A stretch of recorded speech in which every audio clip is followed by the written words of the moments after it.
Hi, this is Lisa and Jason from the Designated Quizzers podcast, and you're listening to Pop Goes Your World. If you haven't already, subscribe on iTunes. And while you're there, please leave us a rating and review. And now it's time for our feature presentation. I'm Chris McBrien, and the pop culture from Generation X is everything to me. And I'm Derek Myers, and I'm here to educate Chris on the great pop culture of today's generation. Episode 205, Gladiator Movie Review.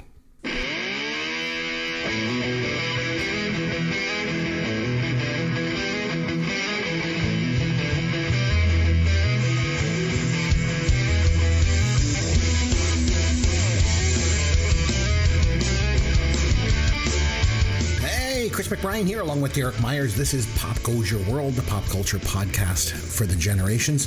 This week, we're going to be going all the way back to 2000. It's hard for me to say that, Derek. 2000 seems like yesterday. But we're going to take a look at the movie Gladiator, starring Russell Crowe. But before we get there, what's new in the world of pop culture for you this week, Derek? Well, I had a chance to watch two very recent movies that both came out in 2021. All right. One was a little bit more obscure. I just sort of stumbled across it on Netflix, and the other one I actually knew about, and when I saw it was available for streaming, I made a point of watching it. So the first one is a little cute little movie called Mixtape. One word, Mixtape. And I'll just read you the synopsis here. It says, when a young girl accidentally destroys the mixtape that belonged to her mother, she sets out to track down each of the obscure songs on the cassette. What they don't say in this little blurby is that the young girl, her mother has passed away, and that's established very early in the movie that she's now living with her grandmother, who is actually played by well-known actress Julie Bowen, who is the mom on Modern Family. Oh, yes. And Happy Gilmore's girlfriend, as she always yes, exactly. Yeah. She's sort of the only quote-unquote movie star in this one, or I guess she'd be a TV star. Well, let's say... She was in Lost, too. Very briefly. That's right. She was Jack Shepherd's wife. That's right. Girlfriend. In any case, this movie Mixtape, it focuses on this young teenage girl who is getting to know this 90s music to try and, identify with her mother, who she never really knew. And along the way, she makes a couple of friends, and it's the adventures of these three girls as they go around to the record store and various music venues, and they try and decipher the notes in the liner from this cassette tape that got destroyed like in the first 10 minutes of the movie. It was pretty good. It's an interesting way to explore and look back upon 90s music and the 90s music scene. And I really enjoyed it. I thought it was pretty good. I didn't recognize any of the other performers. I didn't recognize any of the three teenage girls that are the stars of this movie, but they were all great. It was a fun little movie. It's on Netflix. It's called Mixtape. And the IMDb only gave it a 6.6, but no, it was decent. I mean, you'll know within the first 10 minutes if it's the kind of thing you're going to enjoy, but I liked it a lot, and I got to definitely recommend it. The other one I watched is a movie called Nobody, and it stars Bob Odenkirk, who most people know as Saul from Better Call Saul and Breaking Bad. And in the movie Nobody came out in theaters very briefly during the COVID, when you could go back to movies, and then you couldn't, and then you could, and then you couldn't. So it did actually get released in theaters very briefly, and it was available for like home rental, and now it's finally available. I think here in Canada, I got it on Crave HBO, and it's a very simple kind of story. It's by some of the same creative people that did the John Wick movies, and it's the same idea of an everyman who is in suburbia living his life. He's got the wife, the two kids, the white picket fence, but he's in a very boring, mundane, routine life. And then some criminal activity happens at the beginning, and it sort of sets him off. And then, of course, you find out, he's got hidden skills that he's been suppressing in order to have a normal life. And just like in John Wick, it seems like a very trivial, small, little thing that wouldn't normally push someone to this level of violence. But sure enough, that's where it goes. And it was great. I thought it was really good. It was, it's not as good as John Wick, don't get me wrong. But Bob Odenkirk is not the kind of guy you would think of in a John Wick type performance, but he did a really good job.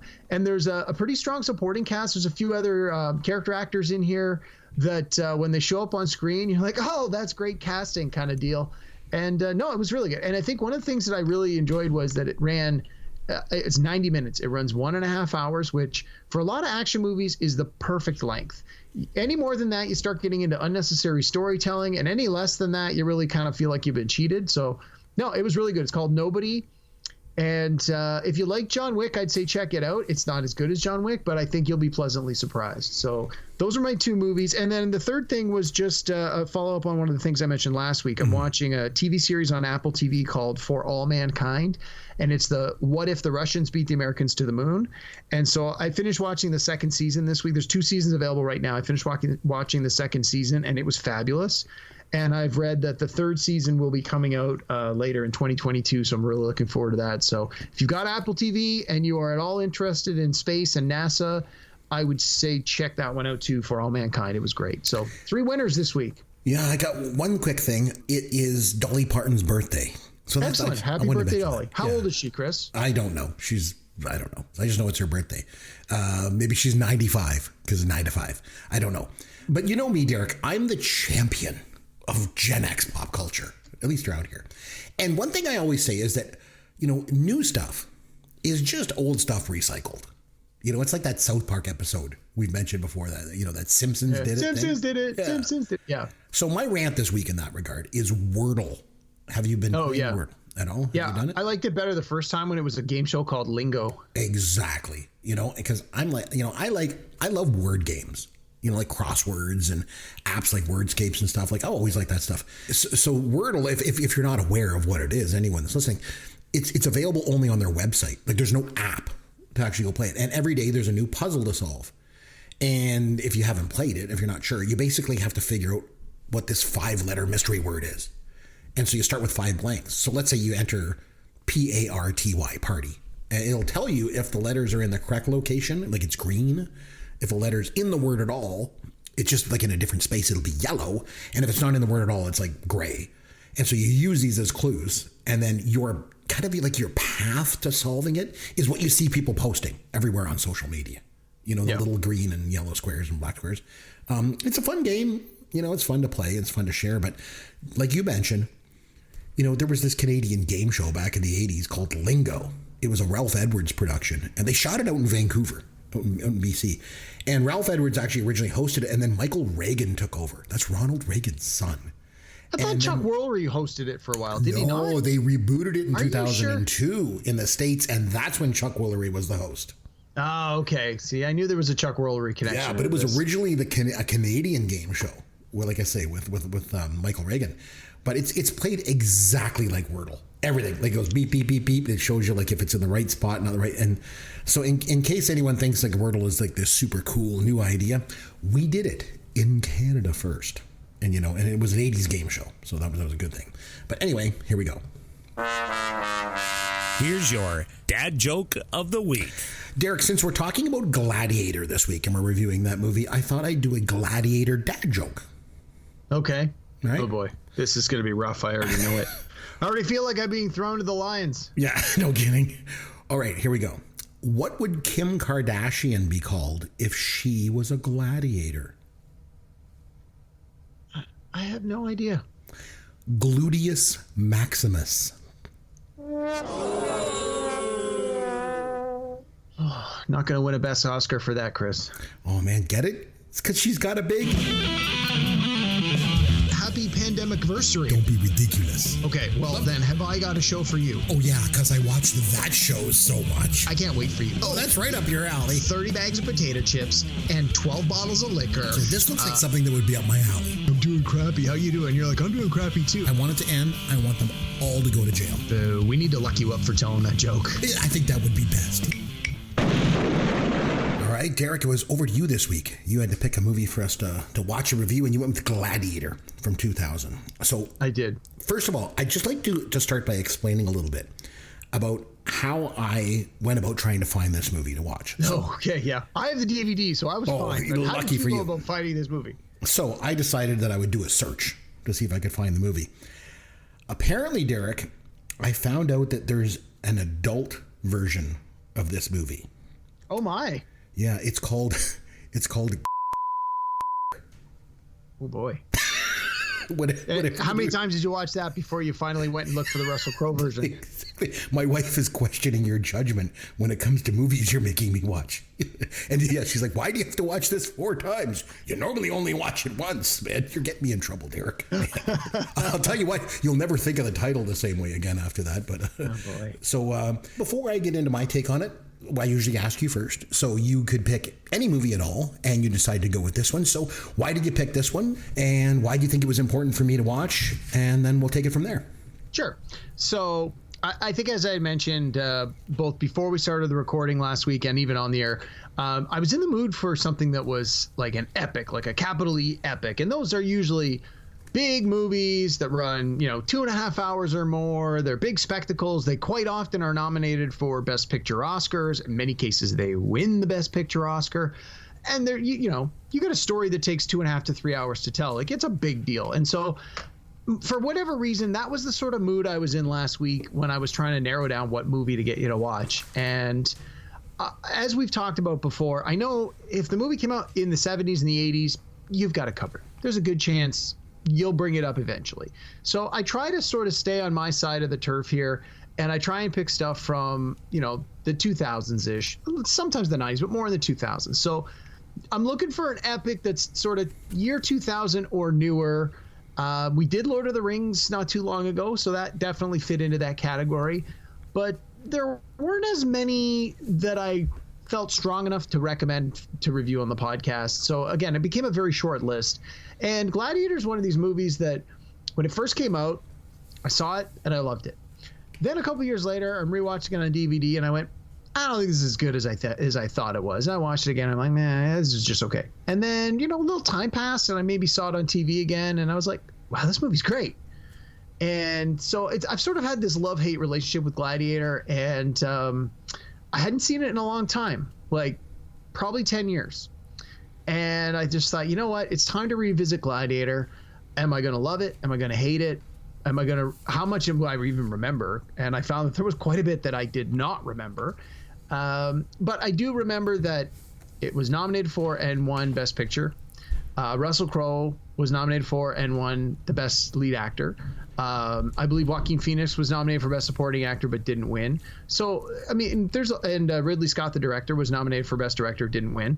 But with that kind of pedigree behind a movie, that you're getting everybody's best work. And so when I went back to it this week, I thought, okay, I'm in for something special here. And I was glad to have a chance to revisit it. So that was sort of why I wanted you to watch it. Was I wanted this grand epic. I wanted to sort of revisit it myself, but I wanted to get your take on it.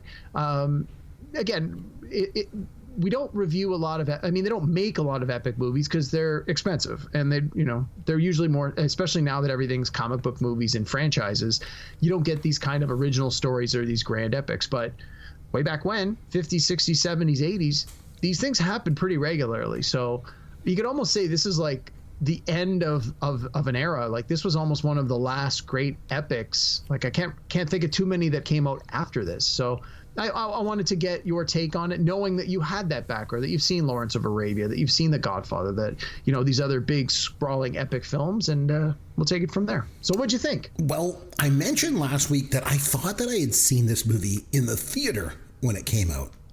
But the thing is, I actually didn't. I thought I saw it.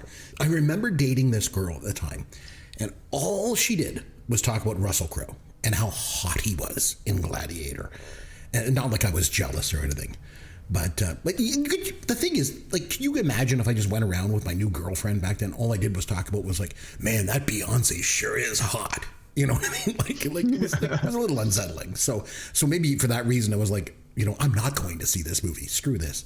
Sure. But so I had never seen this movie. I thought that maybe I did, but no, I watched it. I have never seen this movie. So I put it on, and there's the opening battle sequence, and then things kind of lag a bit, and my wife says to me, she's like, this movie's boring. But guess what, Derek?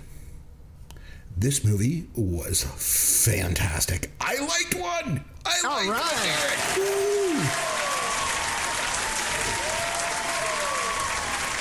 Oh, and let me tell you, this movie's long, too. It was like 2 hours and 35 minutes. Yeah. So the other thing is, usually when I watch your movies for the show here, I take like a boatload of notes. when I'm watching it, so we can kind of pick it all apart. I didn't do that this time. I found myself actually just watching the movie. Nice. I thought it was really good, even though I do not like Russell Crowe. Honestly, I'm not a big fan of Russell Crowe either, and partly for the same reason you mentioned is that when I first started dating your ex-girlfriend think he was hot too? My wife. When I first started dating my wife, she had 2 Hollywood boyfriends, Colin Farrell and Russell Crowe. And if either of the two of those guys ever appeared in a movie, we had to go see it. And then she's always like, "Oh my God, he's so hot! No, he's so sexy." And I ended up marrying her, but the road not taken, right? Yeah. But yeah, no. I mean, I'll admit Russell Crowe's talented. I mean, he's won an Oscar. He's been nominated for. Actually, he's won 2 Oscars, didn't he? Didn't he win for A Beautiful Mind as well? I think so. He's just nominated. Yeah. Anyway. And I mean, he was fantastic in The Insider. So, I mean, he's done some great work. I mean, it's unfortunate now he's sort of, fat and bloated, but I mean, the guy's talented. So I can't deny it. I don't know. I never really. I wonder if my ex-girlfriend would like him now that he's fat and bloated, because let me tell you, I could hook her up. But like I said, I don't like Russell Crowe either. Not just because she just talked about him all the time. I think he's a jerk. I remember him at the 1999 Oscars. He was nominated for Best Picture, or for Best Actor, like you mentioned for The Insider. And when Kevin Spacey won for American Beauty, Russell Crowe, he just looks at the camera and he gives this mock kind of like shocked look, like with the open mouth. Oh, what a surprise. Like, what a jerk. And then the next year he won for this movie, for Gladiator. He was up against Tom Hanks in Castaway, and he won. So, good on him, whatever. I just think he's a jerk. So anyway, this movie had a budget of $100 million, and it made $187 million at the domestic U.S. box office. It actually grossed $460 million worldwide. Directed by Ridley Scott, which I'm sure we'll mention in a few minutes. Well, why don't we get into that now? Like, where do you think this movie, because I mean, you're a fan. I know you like Tony Scott, but you also like Ridley Scott. Where do you think this movie ranks with Ridley Scott's other films? Yeah, I figured you were going to ask me that, so I'm literally just calling up his directorial credit. So, I mean, I think it's hard to deny that, Ridley Scott's best work is Alien, and possibly you could say Blade Runner. I mean, I think Blade Runner, but I know that not necessarily everyone's going to agree with that. I don't necessarily think that's a hot take, but and I mean, I think this definitely ranks in his top 5. I would say I would probably put this as maybe his 3rd, 4th, somewhere between 3 and 5, 3rd, 4th, or 5th best movie.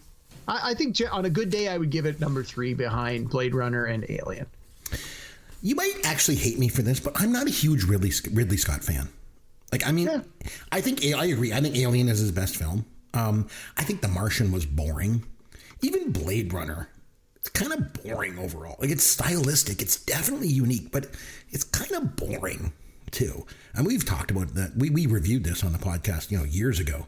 Yeah. And now I notice Ridley Scott's jumping on the old sequel train. Oh, yeah. Because he's already made umpteen Alien movies, and now they're talking about a prequel for the Alien series. And apparently, I just found out when I was looking this up, they're shooting Gladiator 2. Well, I know there's been talk about making a Gladiator 2, but I don't know if they've actually pulled the trigger on it. I think it's like anything else in Hollywood these days. If there's intellectual property that people have a fondness for, and there's an opportunity to make a sequel or a prequel or reimagining, and you've got a built-in audience from your first go around, it's usually a safe bet to at least consider it. So that's my understanding of sort of where this is in the process. Is they're considering it because there's money to be made if they do it right. Hey man, but I don't know. Who knows? I mean, like I said, I like this movie, but the thing is, it ended. He died. Spoiler alert. So why the hell are they making a sequel 20 years later? So dumb, other than money. Yeah. No, I don't know. This movie won Best Picture, like you mentioned, in 2000, but Ridley Scott did not win Best Director. 93 films have been awarded Best Picture over the years, and 67 of those have been awarded Best Director. So that's a 72% rate. So as you say, it's about 70%. Yeah, so it's pretty high. So it's rare, or not rare, but it's uncommon for Best Picture to not also win Best Director, because that year Gladiator won. And as much as I liked Gladiator, I still don't even know if it was the best picture that year. Crouching Tiger, Hidden Dragon was really good film. Like, I mean, do you have the list there, Chris? Who else? Yeah, it was Chocolat, Crouching Tiger, Hidden Dragon, Aaron Brockovich, and Traffic were also nominated against it. Traffic and Aaron Brockovich were both decent. It was a solid year. Solid year for And then movies. who were the directors? All of the directors for those 5 movies? So obviously Ridley Scott was nominated, didn't win. Steven Soderbergh for Traffic. Aaron Brockovich didn't win. Or for Aaron Brockovich. Ang Lee for Crouching Tiger, Hidden Dragon, and Stephen Daldry for Billy Elliot. And then the winner was Steven Soderbergh for Traffic. Traffic, right. Yeah, so Traffic won Best Director, but it didn't take Traffic, very stylistic kind of movie, too. So I could see why that would win director over, say, Gladiator. That's a little more straightforward. But again, it's that whole, the epicness of it. Like Hollywood. They like them. Again, we're talking 20 years ago here. So, I mean, in all fairness, the Academy is trying to change the way it votes, change its membership. But like, we're talking 20 years ago. It was all still a bunch of old white men. So, of course, they're going to like the Gladiator movie. Like, that's definitely right up their alley. They're not going to be into the Aaron Brockovich, a story about, woman activist. The old white men aren't voting for that. I'm sorry. I mean, it's not to say that it doesn't deserve it, but that was the prevailing winds at the time. And Traffic, little too stylistic and hip for those, for old people. So, of course, I mean, Gladiator was a lock for Best Picture. But only 2 years before this, in 1998, Saving Private Ryan lost to Shakespeare in Love. And Saving Private Ryan, we could say, was an epic. Who knows what the Academy is going to do in any given time? Yeah. And this is coming right, like in 97 was Titanic. That was a huge epic as well. So I always have lots of questions for you when we watch these movies. Okay. So it's been a while since I've seen this one, so I may not have all the answers. Well, you watched it this past week. No, I know, but a lot of these movies I recommend I've seen 10 or 15 times. This one I've probably only seen in its entirety maybe 4 times. Yeah, I'm not going to get too much into details of the film, but rather like sort of broad strokes on stuff. What's the deal with Roman names? So there's Maximus Decimus Meridius, Commodus, Quintus, Marcus Aurelius, Lucius, and of course the black guy is called Juba. Like, come on. Well, he's not Italian, right? So anyway, these Roman names have been spoofed before in movies. If you remember in that scene in Life of Brian from Monty Python, biggest. Remember? Oh, jeez. I don't, but that doesn't surprise me. History of the World Part 1. Oh my God. There was Comicus, and then Shecky Green played a guy. He played a guy called Mucus. Half of you men run over to the town square, and the others will run with Mucus. We totally have to review History of the World Part 1 sometimes. I haven't seen History of the World in 25 years. It's so dumb, but it's so funny. I remember enjoying it. It's just been a long time. Exactly. So it's so funny. And so another thing sort of related to this is, if they're Roman, how come they always talk with British accents? Yeah. It's like the thing to do in these movies to let's make it feel like it's in ancient times. They'll talk with British accents, like in Game of Thrones. Yeah, Lord of the Rings. Game of Thrones did that too. They don't do this. I don't know. So the movie did well with critics, and it did well at the box office. Obviously, like I mentioned, it made back its budget. It took in $187 million, over $100 million budget, and that was just domestically. But it wasn't the top grossing film that year. We mentioned the Oscars. The Oscars were pretty good, but overall, the box office, I don't know what people were thinking. How the Grinch Stole Christmas was the #1 film that year. The Jim Carrey version? Yeah, that movie sucked. Wow. It was horrifically bad. And Mission Impossible 2 was the #2 film. And then Gladiator. That was definitely the worst Mission Impossible movie. Oh, yeah. What are audiences thinking back then? There's a bunch of crap.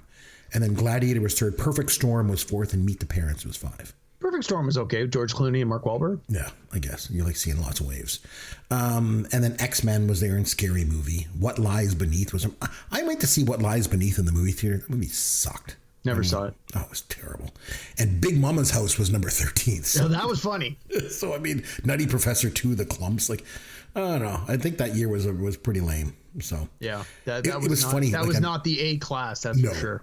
So I mentioned my wife was watching it at the beginning of the movie, and then she's like, oh, this is kind of boring. And then at one point she turns to me and she's like, I'd rather go shovel snow than watch this movie. Wow. And I got to tell you, we got 2 feet of snow.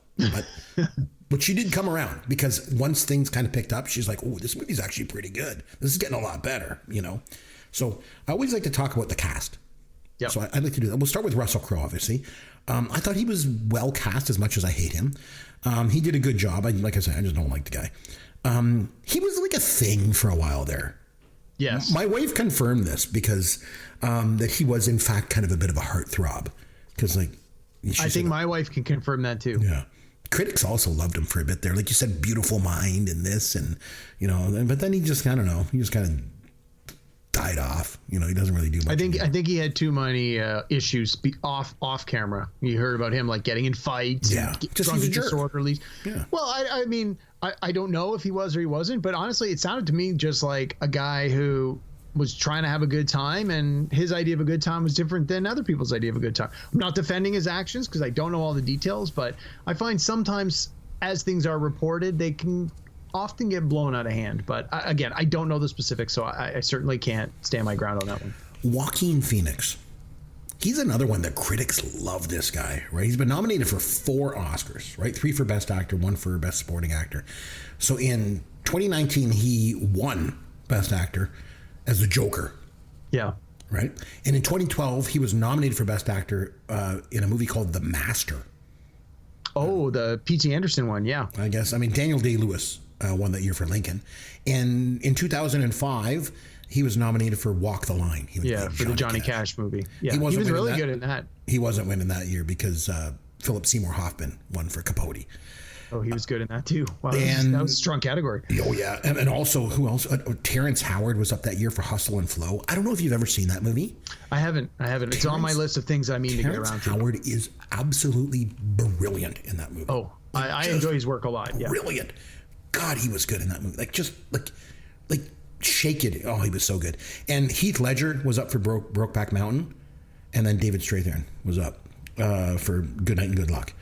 And then, of course, in this movie, like you mentioned, Joaquin Phoenix was nominated for Best Supporting Actor. But Benicio del Toro for Traffic took home. He was great. That was not, I get no bones with that one. No, honestly. Again, Joaquin Phoenix, I've never been a fan of him. I think it's just because he looks so creepy. It's hard to really get, but like you said, critics love him, and he always throws himself into his roles, and he usually gives the performance that is needed for they cast him as weird characters a lot of times, and so it's like, well, yeah, he does. Like, no wonder he won for being the Joker. The version of the Joker he plays is so bizarre. It's like you couldn't imagine anyone else. Like, but then when he played Johnny Cash, he seems so normal. It's like, well, that's quick. That's a demonstration of your range right there. Where one year you're like, hey, look, he's normal. He's pretending to be a country singer, and then the next couple of years later, it's like he's the Joker. He's a raving lunatic. It's like, oh my God. Well, he's an actor. He should play different. Yeah. I remember hearing stories when he was doing that Johnny Cash role. He'd walk around on set and he'd make everyone call him JD and like really immerse himself in it. Like you said, I don't know about all that stuff. Obviously, his older brother was River Phoenix, who died back in '93. First thing I ever saw Joaquin Phoenix in, I can remember, was a movie called To Die For with Nicole Kidman. It was supposed to be kind of a spoof. I remember going to see it in the movie theater back in '93. Oh, is that where she's a reporter? Like a news reporter or she weather plays this woman who gets this like gig on a local cable access TV show, and she thinks she's famous, and then she like convinces these teens to kill her husband. I thought it was dumb. I mean, I don't know. I didn't really like Joaquin Phoenix in it either. Like there's something really, really weird about him.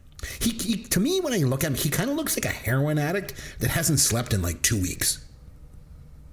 Again, I'm not sure how much of that is genuinely accurate versus how much is that someone who just knows that he's living the life of a character. Yeah, I don't know. I mean, it's not working for me, but. Whatever. I'm gonna go see the movies either way, whether he's in them or not. So. I want to mention Oliver Reed. He was the slave owner. He sold the fighters, and he was in Oliver back in the late '60s, and he was in the Three Musketeers. This movie actually was Gladiator was the last movie he made before he died. Mm-hmm. And the thing with him, he was known for being this hard drinker. Like he apparently too had like a legendary mean streak when he would drink. So I remember one time back in I want to say it was early '90s, I think it was. He was on the old Late Show with David Letterman. And Derek, Letterman. Like, he would needle some of his guests sometimes.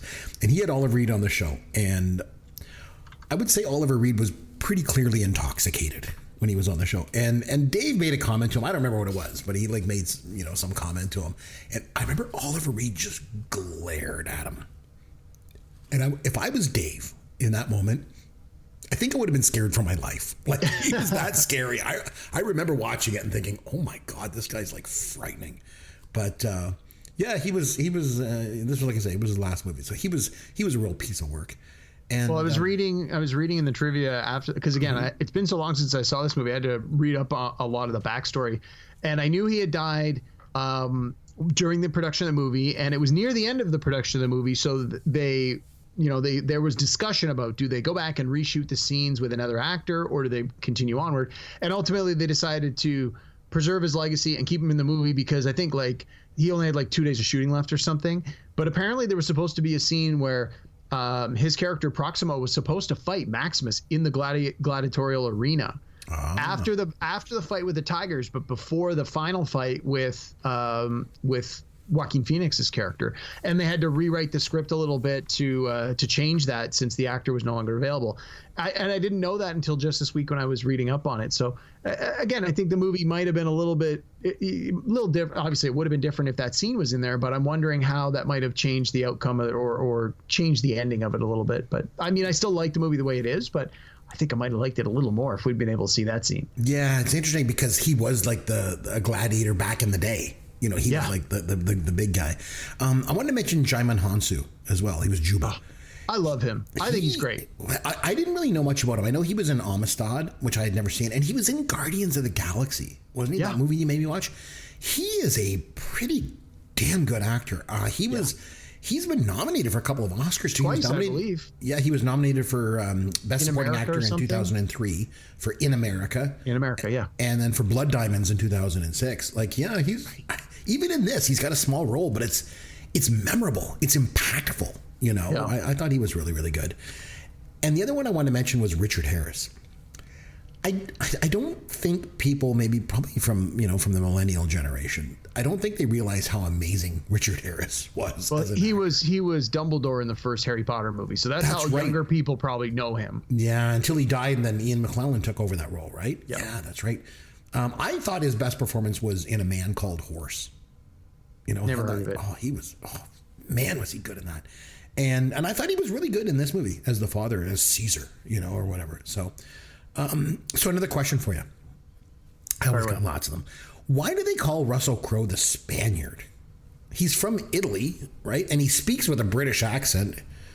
I know, let's call him the Spaniard. Like, yeah, that makes sense. So that kind of, I wasn't sure about that. Yeah, it was a little bit of a gap, I think. And this is one of those things, like, in a sci-fi movie where there's something that sort of like nags at you, like maybe something like, well, how come there's gravity on this spaceship? Or how do they all understand the same language? And like one line of dialogue is all you need in a sci-fi movie, where you could say like, I'm glad our universal translators are working. And then that's it. You never have to address it anymore. And I think that's something with this movie that just a couple of lines of dialogue would have satisfied this curiosity. Mm-hmm. It's like, I think what's supposed to have happened is when Russell Crowe describes after the first battle, and he's sitting with Richard Harris, and he talks about going home to his farm, and he says it's in the hills of wherever.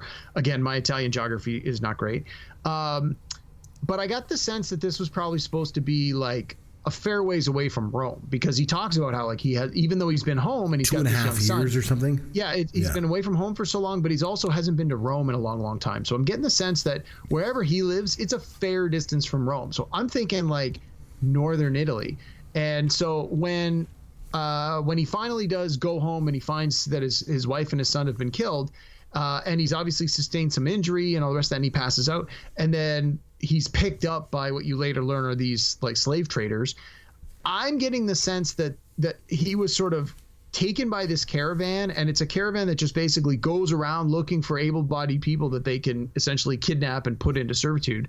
And for whatever reason, they either just figured, hey, we'll say he's from Spain because they know that they're not supposed to be taking people from Italy, or maybe they had already come from Spain and they had other Spanish slaves along the way, and it's just like, oh, well, who are all these people in this cart? Oh, they're all from Spain. And then it turns out he's the only one that's any good.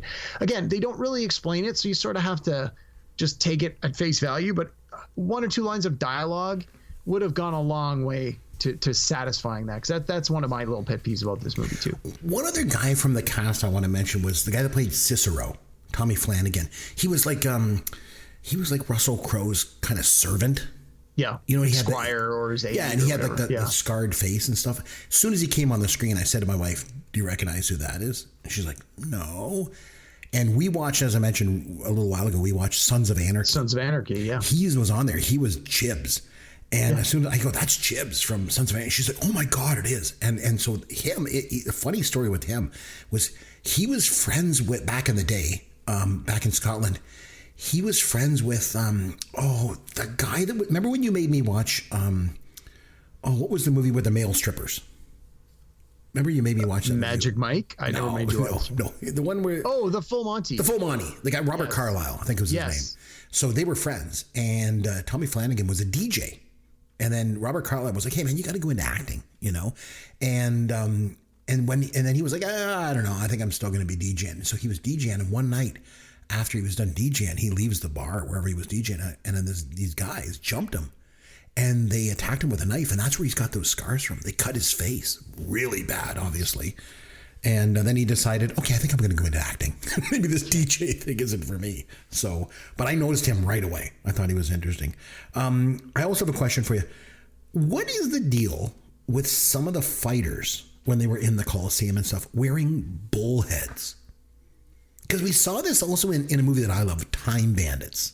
I remember there was a guy with a big bull head on, and then Well, I think at Time Bandits it was supposed to genuinely be a minotaur, wasn't it? And it was just bad makeup. Yeah. I think in this one it's supposed to just be the pageantry, the theatrics of it, the costume, the idea that the gladiators that have these big costumes on are the stars of the show. Right. It's a way to develop a character, or think like professional wrestling, right? Like all the wrestlers have their various their shtick, their gig, their niche, whatever it might be, whether it's, "Hey, look at me, I'm wearing flashy clothes," or "I have this big hairdo," or "Hey, I got a snake with me," or "Hey, I'm wearing a cloak," or whatever it might be. I think that's the idea, is that these false animal heads are just supposed to be part of the show, and in some cases intimidating, right? Like there's this scene, I think it's when they first come to the first Gladiator arena, where all the fighters, all the gladiators are like down in the basement, and they've got to come up a ramp, and there's these doors that are closed, and outside the ramp there's a guy swinging a morning star, and it's just going around and around, and all the guys on the inside can see is as the head of the weapon swings in front of the light, they just see the shadow passing over the door and over the door. Like it's an intimidation tactic, right? They want to, you want to completely terrify your opponents. So I think that's part of it, is when the doors open, the gladiators, the slaves, have no idea what to expect. How terrified would you be if the first thing you see when you come out is a guy with the head of a bull? Like that'd freak you out. And sometimes that's all you need, right? They startle, and it's like, okay, stab, that guy's dead. So this whole notion of men fighting each other for sport, and for the entertainment of others, this has just been a thing throughout history. And as barbaric as it all seems, especially when you watch something like this, when you watch this movie, this is not something that's going to go away anytime soon. There's heavyweight boxing, there's MMA, and we like to think society's evolved, from the times of the Colosseum and stuff. But in a lot of ways, it hasn't. I mean, humans still like to watch other humans try and just kill each other. Well, and so I wanted to touch on this a little bit, is all I kept thinking when I was watching this movie was this idea of the fight in the arena, the gladiators, especially when it wasn't just like one or two guys fighting one or two guys. Like the scene where they're recreating a battle scene from history, and you've got all the gladiators, and they've just got their spears and their shield, and then the quote unquote heroes come out on the chariots with the horses, and so you literally have two groups fighting each other. And all I kept thinking of is, how different is this from football? And think of how important the NFL is to today's world, to today's society. Think of the value, the dollars and cents that are tied to it, tied to the stadiums, tied to the ticket revenue, tied to the television broadcasting revenue, the licensing rights, how much you pay players, the kinds of special treatment they get.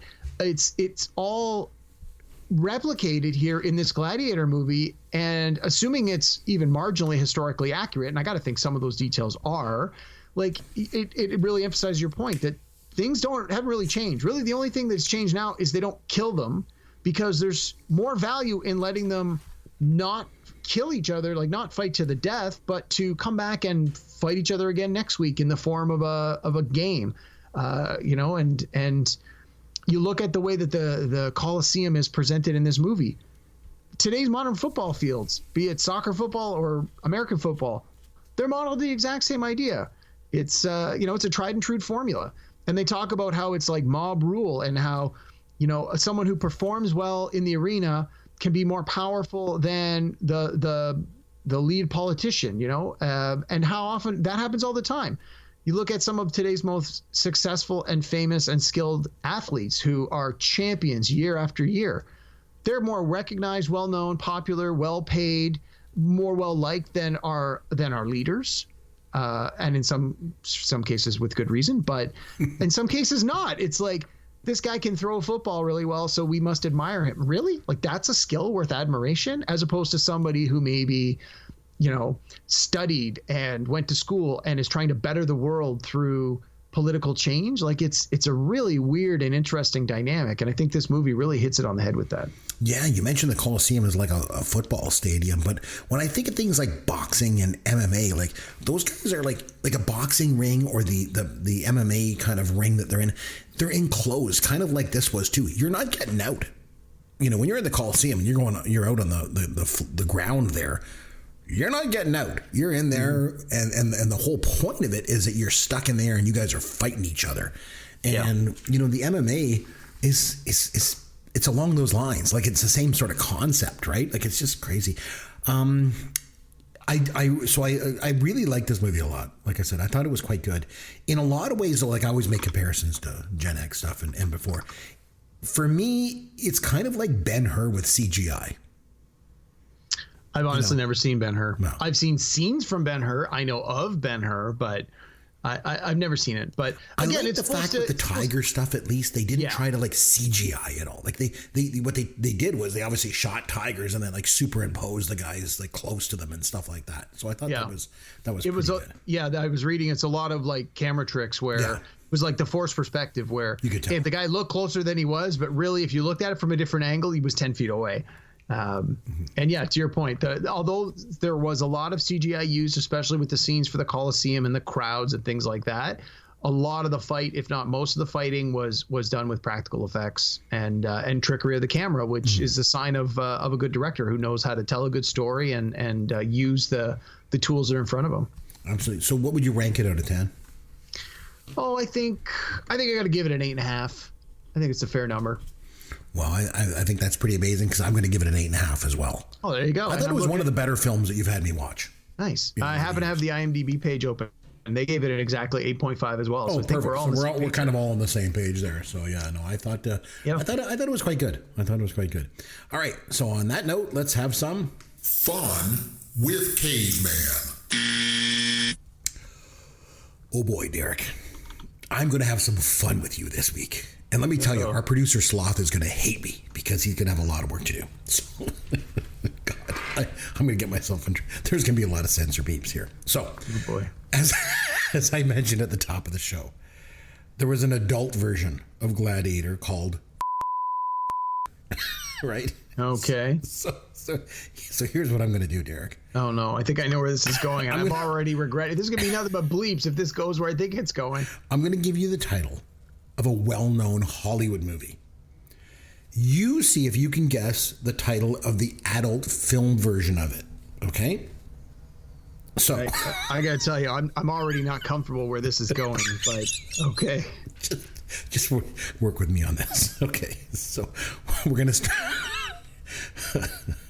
I gotta get through this. I kind of wish. Can I get a phone a friend? Because I got a friend. You gotta get Greg. All Greg of these in answers. Yep. I wasn't gonna name names, but yeah. I don't mind doing it. All right. So we're gonna start with an easy one. All right. One of your favorite films of all time, Derek. Pulp Fiction. Pulp Fiction. What would the adult title version of Pulp Fiction be?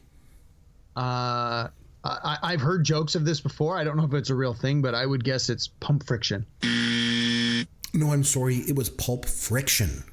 Pulp Friction. Close. I would have also accepted Fiction. Jeez. So, all right. So another one of your favorite movies from the same year as Pulp Fiction, or should I say Pulp Friction? Forrest Gump. What would Forrest Gump's adult film title be? Wow.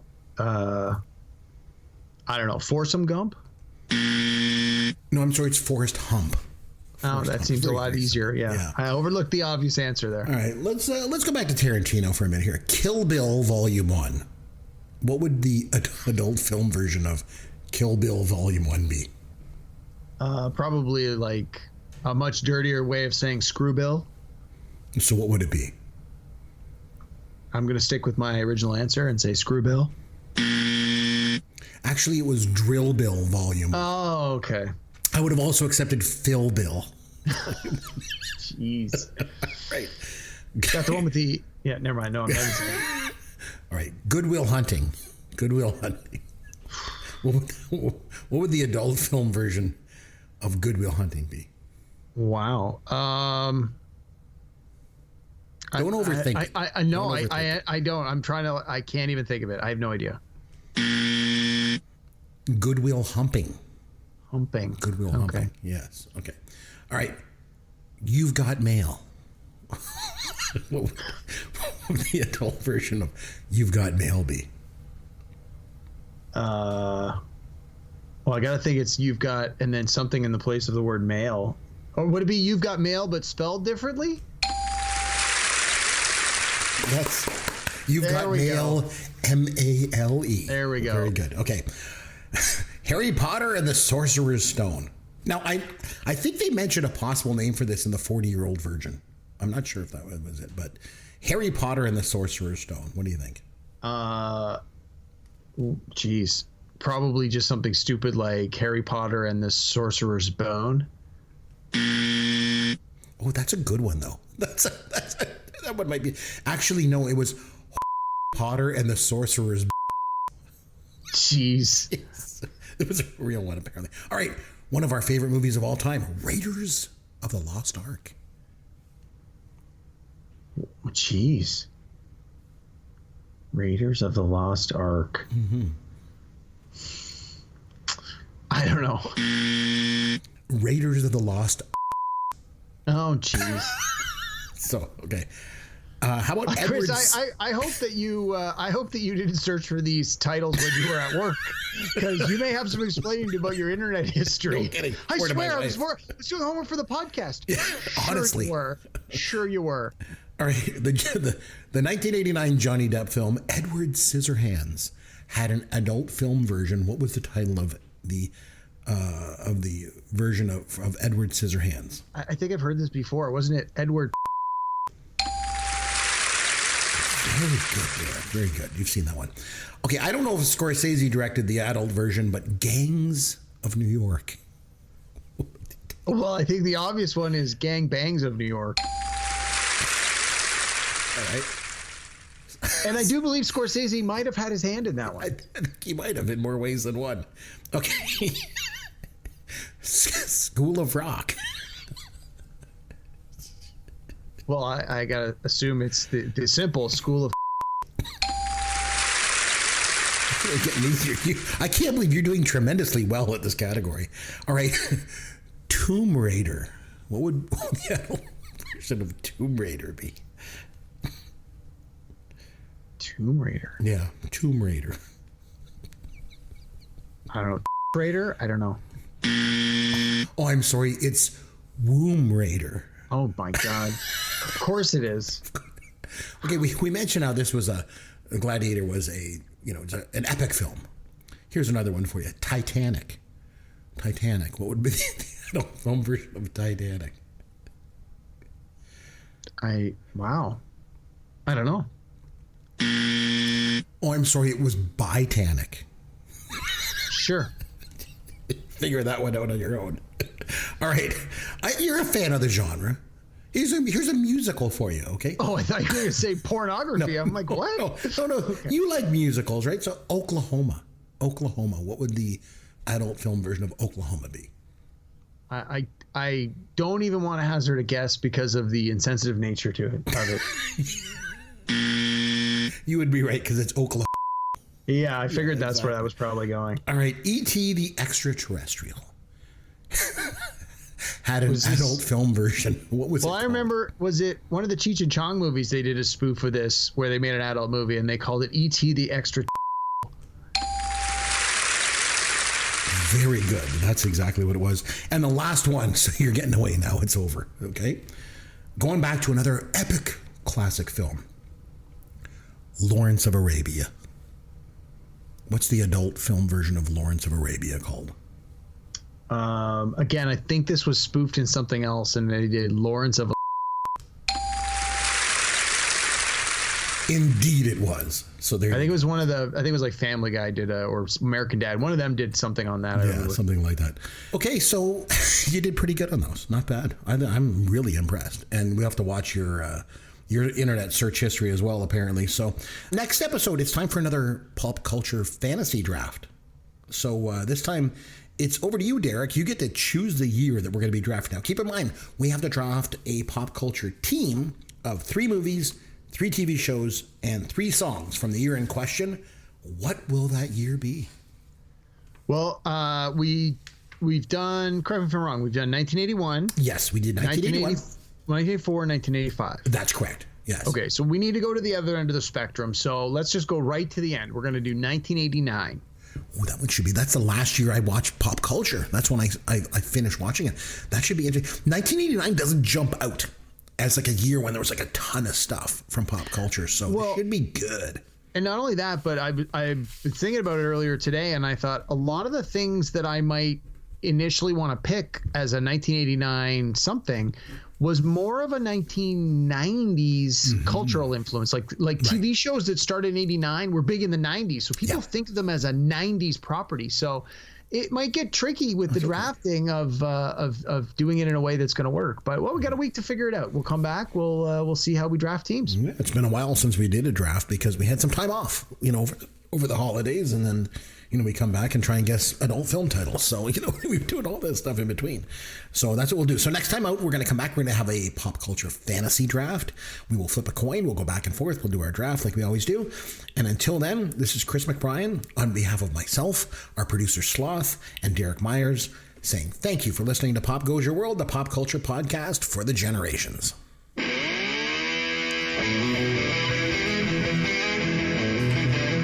Thanks for listening to Pop Goes Your World. You can contact Chris and Derek at popgoesyourworld.com. Please take a minute and review the podcast on iTunes or wherever you download and listen to the show.